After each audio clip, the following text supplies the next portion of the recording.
Welcome to the TMC Newsroom. My name's Rich Tarani. Thanks for watching us today. On our program is Todd Abbott. He is the SVP of Global Sales and Marketing at Sonos.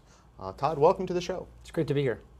So I've known your company going back, gosh, it's scary, over 15 years now, or right about 15 years since your founding. You're a major player in the soft switch space as the transition went from traditional PSTN to IP networks, a core building block of many carrier networks. And your company's gone through an incredible transformation over the last decade and a half. And I thought we'd start off by just having you tell me about a little bit of that history and where you're headed. Great. Yeah, we were really the early innovators to help service providers with technology to make that transition from PSTN, TDM technology, where there was a tremendous amount of capital invested that they frankly wanted to leverage for many years to come.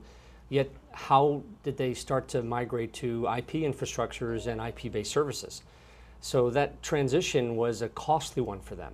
And the initial technology that we created was a media gateway to enable TDM, PSTN traffic to migrate over to IP while maintaining the investment in the legacy infrastructure that they had built up over the years. So it was a great technology for telcos to be able to move that migration. And then we early got into the SBC space because the next transition for telcos was to begin to consolidate voice and data traffic across the wide area. So introducing SBC capability on the IP side of a media gateway was the next transition for the company. Now, this is an area of tremendous growth now for your company, right? You told me a little bit before off camera, just some of the stats of quarter-over-quarter growth in terms of how much of your business is in the SBC space. Tell me a little bit about why you're seeing that growth and what are you doing that's making customers go out and buy your products? Yeah, so the advent of consolidation of voice and data, really primarily driven by some of the economic downturns, customers, whether it's telcos or enterprises, really challenged with how do I get more for my capital investment. And one of the areas that they clearly looked at was I've got voice trunks and voice traffic, I've got data networks and data traffic. I really couldn't afford as a telco to manage two networks. And SIP and SBCs as the enabler to enable voice and data to consolidate over the wide area really fit a need of both migration as well as leveraging their capital in a very tough market.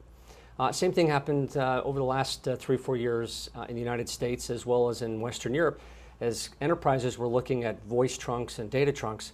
How do I now consolidate and save money from a reoccurring expense with my telephone company, my telco, by consolidating those trunks? And again, SBCs are the enabling technology for voice. Once it runs over a data network, it requires a higher level of management to be able to manage the time latency requirements of voice. Everybody's familiar with the early voice over IP implementations, very jittery. It really was the reason why voice over IP has kind of stayed premise-based in a PBX for many, many years. SIP enables the carrier to manage the call flows of voice contained within a data IP world and be able to eliminate those latencies and enable voice to truly be IP-based end-to-end, from enterprise to enterprise, consumer to enterprise, et cetera. So we're really in the early days of this transition, and so the demand for SBCs is going to continue to grow quite exponentially around the world as more and more voice runs on data infrastructure.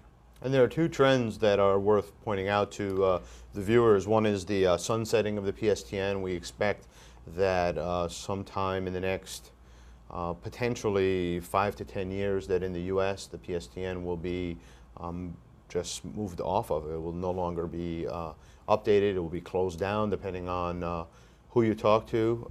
That's a huge possibility, and then on top of that, and a huge opportunity, we would expect that the rest of the world will follow, if not lead, the US in moving to all IP networks. And on top of that, we also have the increasing levels of complexity of the communications, inter-office communications and intra-office communications. I was hoping you could touch on both of those in terms of just the market opportunity for the SBC space. Sure.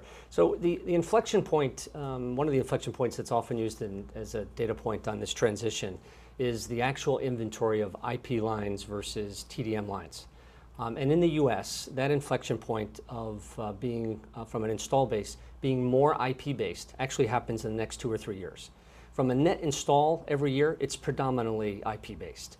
But the actual install base of IP lines now will exceed TDM lines in the US within the next 2 to 3 years, and in Western Europe within the same 2 to 3 year period.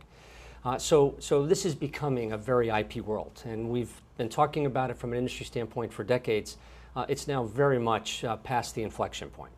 The next big wave, though, has to do with, now that I've got consolidation, is how do I start to now leverage what SIP was intended to do? So what it's been done to date, or what it's enabled to date, is that consolidation of voice and data. But what SIP was really designed to do was to move from a circuit-based world to a session world.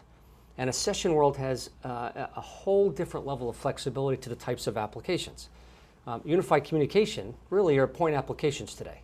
You dial a different number for a video conference than you do for a voice conference, to a different server depending upon what application you want to get to. What SIP was designed to do was to enable a session to be able to dynamically change between voice to video, to introduce different applications like call recording, to introduce text, and also machine to machine. So SIP as an architecture was really designed to enable a new class of application. So the early introduction has all been about voice and data consolidation. The next phase is really about leveraging a new class of application and really unified communication, which has been more of an oxymoron. As that happens, the demand for SBC is only going to continue to grow for many years to come. And so your vision, it seems, is to really enable cloud-based unified communications. Is that accurate? That's exactly accurate. We believe that as the applications, the UC-based applications, start to become more prevalent and get deployed, the demand for the complexity at the edge of the network, which is what the SBC is going to become more challenging, more complex. And that fits very nicely into our heritage. Our experience, as you pointed out, is very much about scaling some of the largest telco infrastructures in the world with strong both TDM as well as IP SBC-based traffic knowledge and scalability knowledge. So as the applications get deployed, it's going to require an ever-increasing demand of complex edge devices, SBCs, to manage the complex application portfolio of voice, video, data within one stream. And so our strategy is enable those applications at a more faster, rapid rate, and enable customers to start to deploy those new class of UC applications. That's great. So what's next? What's next is to really enable, well, what we've first done is we've taken our heritage and put it into a new product, announced the SBC 5100. It's taking our complex capability from a scale standpoint and putting it into a form factor for the enterprise. So the SBC 5100 brings a form factor and a price point, so an entry level box for customers that are just starting with SIP-based applications. You don't have a demand for lots and lots of sessions. You need an entry point. So we've introduced an entry point product that sits below our SBC 5200 that's been out for the last 18 months and doing well in the market. So we've now got a full suite of products that will enable customers to start small, but know that they can grow as their UC deployments start to grow across the enterprise. And to be able to do it in a form factor that an enterprise is comfortable with. So good, simple, easy out-of-the-box experience with documentation and systems management, and the ability to centrally deploy policy across the enterprise. So we bring that telco expertise on quality and scale into an enterprise form factor. That's great, Todd. Thanks for being here today. It's great to be here. Thank you.